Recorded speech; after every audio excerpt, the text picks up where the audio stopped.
the engagement of, or that synergy, or not even the synergy, but that fine mix, the proper mix between activism, movement, and then politics, right?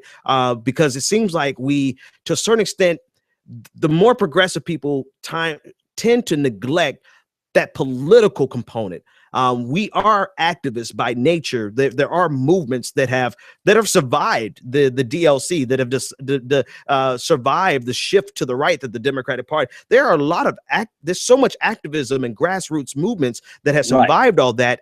But now, that next step is to gain control of the political reins. And if we do that, it sounds like what you're saying is that's what's missing from our calculus. Okay, let me. I mean, at this rate, which is fine by me. We can talk about my book another night if we want to talk politics that's tonight. fine. That's great. So here's the thought. Okay, in 2012 election approached, I wrote a piece for Salon, and I said, now is the time for the labor leadership to call for a new march on Washington, so that after Obama wins the White House, we march on Washington and start making our voices heard. Wow. It strikes me that instead of everyone saying, oh, it's all over if it has to be Hillary Clinton, and look, I want Bernie, and I'm hoping something happens that enables that to take place.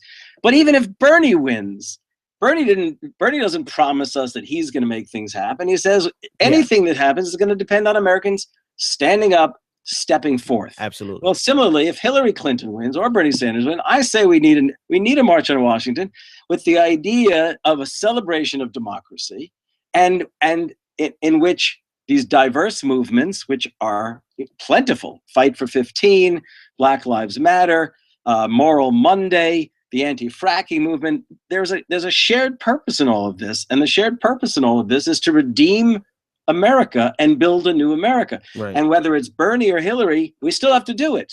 Right. We still have to do it. Right. So yeah. I absolutely agree with that, in the sense that the battle is so far from over. The battle. Here's the other thing that you said that really stood out the most to me. And I don't know if people really give progressivism the credit. We have come so far in not just this year, but I would say since 2010. Since 2010, we have shifted so far. The national conversation, the Overton window, has been expanded finally to include some left-leaning discussions that we were not even having in the 90s, right? In the 90s, we were just moving so far away from anything that was progressive, any type of social programs, everything that was big government. This is the end of the era of big government, right? But now finally, we've started this conversation with Occupy Wall Street, just that activism in. And now we have someone who's actually moving that activism into an actual political campaign, generating millions of dollars in contributions, millions of individual donors, really showing us the potential and the potency of the progressive movement.